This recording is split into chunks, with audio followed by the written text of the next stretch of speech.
తెలుగువారి వంటలో ఇవాళ వంకాయ సాంబార్ ఎలా చేయాలి, దానికి కావలసిన పదార్థాలు నేను మీకు ఇప్పుడు చూపిస్తున్నా. కావలసిన పదార్థాలు మీకు వంకాయలు ఇలా సన్నగా కట్ చేసుకోవాలి. చిన్న వంకాయల్ని ఇలా కట్ చేసుకొని దాంట్లో కొద్దిగా ఉప్పు, ఒక ½ టేబుల్ స్పూన్ ఉప్పు వేసుకొని పక్కకు పెట్టుకోవాలి, లేదంటే అవి నల్లగా అయిపోతాయి.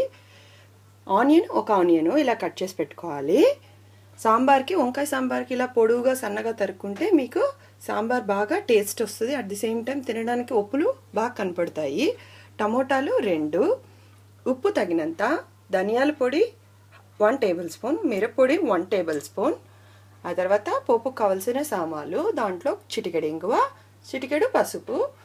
ఆ తర్వాత పప్పు మీరు ఇలా ఉడకపెట్టి పక్కకు పెట్టుకోవాలి. ఆ తర్వాత చింతపండు నిమ్మకాయ సైజ్ అంతా తీసి పక్కకు పెట్టుకోవాలి. 3/4 కప్పు కొబ్బరి. ఇవి కావలసిన పదార్థాలు వంకాయ సాంబార్కి. ముందుగా ఆయిల్ వచ్చి 3 టేబుల్ స్పూన్స్. ఇవి కావలసిన పదార్థాలు. ముందుగా ఇలా ఆయిల్ ఇలా బాండిల్ పెట్టుకొని దాంట్లోకి 3 టేబుల్ స్పూన్ ఆయిల్ వేసుకోవాలి. ఆ తర్వాత మనము ఈ పోపుకు కావాల్సిన సామాన్లన్నీ ఇలా వేసుకునేసి అవి జస్ట్ మీకు బాగా ఇది వేగాలి. వేగిన తర్వాత మనము ఆనియన్స్ వేసుకోవాలి. ఇవి బాగా చిట్లిన తర్వాత ఇవి ఆనియన్స్ వేసుకొని మీకు జస్ట్ ఒక బ్రౌన్ కలర్ వచ్చే వరకు వేపుకోవాలి. ఆ తర్వాత మనం వంకాయలు వేసుకోవాలి, లాస్ట్లో టమోటాలు. సో ఇవి బాగా ఫ్రై చేసుకున్న తర్వాత మనము వంకాయలు వేసుకోవాలి. వంకాయలని ఇప్పుడు వేసుకోవాలి. చూసారా, ఆనియన్స్ ఈ గోల్డెన్ బ్రౌన్ వచ్చేంత వరకు వేపుకొని ఆ తర్వాత వంకాయలు కూడా వేసుకొని బాగా వేపుకోవాలి. అవి ఆయిల్లో వేగితేనే మీకు టేస్ట్ ఉంటుంది. ఇవేమీ మీకు బాయిల్ చేయక్కర్లేదు కుక్కర్లో, ఇవి చాలా భిన్న ఉడికిపోతుంది. జస్ట్ మీరు దానిపైన మూత పెట్టి ఆయిల్లో జస్ట్ ఇలా స్ప్రెడ్ చేసి దానిపైన మూత పెడితే అది ఉడికిపోతుంది. సో ఆయిల్ మనకు సాంబార్ మామూలుగా ముక్కలు ఉడకబెట్టినట్టు ఉడకబెట్టక్కర్లేదు వంకాయల్ని. ఇప్పుడు దీని మీద మీరు మూత పెట్టుకోవాలి. చూసారు కదా, వంకాయలు ఇలా మూత పెట్టుకోగానే మీకు చూసారా ఉడికిపోయింది. ఇలా ఫ్రై అయిన దాంట్లోకి 3/4 మీకు ఫ్రై అయిపోయింది.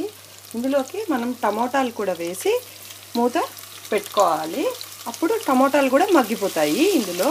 ఎందుకంటే పులుపు ఉండడం వల్ల టమోటాలు ముందుగా వేసేస్తే ఆనియన్స్తో పాటు వేస్తే మీకు వంకాయలు ఉడకదు. సో అందుకని నేను మీడియం ఒక 3/4 ఉడికిన తర్వాత వేసి మూత పెడితే ఆల్రెడీ ఉడికిపోతాయి కాబట్టి కొంచెం తొందరగా ఉడుకుతుంది. సో దీనిపైన ఇప్పుడు మళ్ళీ ఒక 2 to 3 minutes మూత పెట్టుకొని మీకు ఆయిల్ యూజ్ అయ్యే, టమోటాల నుంచి కూడా ఆయిల్ యూజ్ అయ్యేలాగా మీరు పెట్టుకోవాలి. ఆ తర్వాత మనము మిగతా ప్రాసెస్ చేయాలి. ఇలా టమోటాలు కూడా మీకు 3/4 వేగిన తర్వాత మనము చింతపండు నీళ్ళు, ముందుగా తీసుకున్న చింతపండు నీళ్ళని పిండుకొని పోసుకోవాలి. ఇందులోనే మనము తగినంత కారం, ధనియాల పొడి, ఆ తర్వాత ఉప్పు, ఇవన్నీ వేసి బాగా కలుపుకోవాలి. దీంట్లోనే మీరు కొబ్బరి కూడా వేసుకోవాలి. జస్ట్ ఇది కలుపుకున్న తర్వాత మనము కొబ్బరి వేసుకుంటే అప్పుడు మీ కొబ్బరిలో కూడా ఆ కారము అన్నీ స్ప్రెడ్ అవుతుంది. అప్పుడు కమ్మదనం పోయి చాలా టేస్ట్ వస్తుంది మీకు. ఈ పులుపులోనే మీరు కొబ్బరి కూడా వేసుకొని ఇలా వేసేసుకొని ఒక 5 minutes మీరు దీన్ని ఉడికించుకోవాలి. ఈ కొబ్బరిలో ఉండే కమ్మదనము వంకాయల్లోకి వెళ్తుంది, వంకాయల్లో ఉండేది పులుపు అంతా కూడా కొబ్బరిలోకి వస్తుంది. సో ఇది వేసి ఒక ½ గ్లాస్ వాటర్ వేసి మనం పెట్టుకోవాలి, మూత పెట్టుకోవాలి. చింతపండు వాటరు, ఆ తర్వాత కొద్దిగా లిక్విడ్గానే చేసుకోండి, ఒక గ్లాస్ కూడా వేసుకోవచ్చు. దీంట్లోకి ఉప్పు మనం ఉడకపెట్టుకున్న పప్పును కూడా వేసేసుకొని కొద్దిగా మీరు సాంబార్ కన్సిస్టెన్సీలో ఇది ఉడకపెట్టుకోవాలి. అప్పుడు ఈ కొబ్బరి వేయడం వల్ల ఈ వంకాయ సాంబార్కి మంచి టేస్ట్ ఇస్తుంది. అట్ ది సేమ్ టైం ఇది మీరు ఎండల కాలం కాబట్టి ఇది కొంచెం లేట్గా చేసుకోండి, లేదంటే కొబ్బరి వేస్తే ఫ్రిడ్జ్లో పెట్టుకోండి, లేదంటే ఇది చెడిపోవచ్చు పచ్చి కొబ్బరి వేసాం కాబట్టి.